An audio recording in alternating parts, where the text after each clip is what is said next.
The question is, how was Christ humiliated? Seriously, if you don't know how Christ was humiliated, you do not appreciate him as much as he should be. And that will mean less piety, less motivation, less power of God in our lives, because we don't really appreciate as much as the height and the depth and the width of the love of Christ. As Paul said, pray for the spirit of wisdom and revelations. And the Westminster Catechism number 27 say, how was Christ humiliated? Christ was humiliated by being made into a man and by being born into a poor family, by being made subject to the law and suffering the miseries of this life. Okay, suffering the misery and the anger of God and the curse of death on the cross. So all these things, and by being buried and remaining under the power of death for a time. So you see how the humiliation of God for God himself, Son of God, is the second person of the Trinity, Trinitarian God.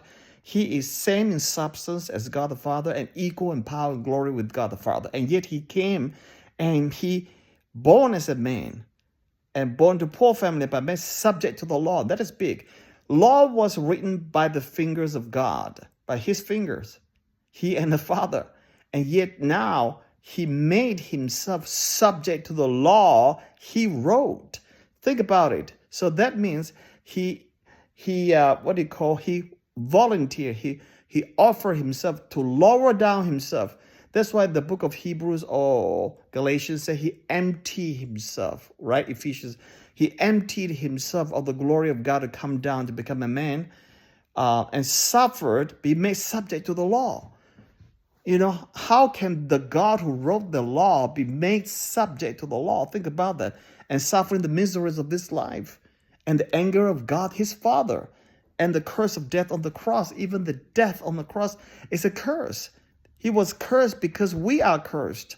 And therefore, Jesus took our curse so that we be blessed, accepted into God's Father, God the Father.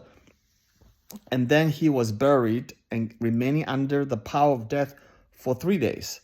That is how Christ was humiliated. And I believe that with that understanding, then you will be able to tell others to live a triumphant life, because you experience far more deeper the sufferings, the humiliation of Christ.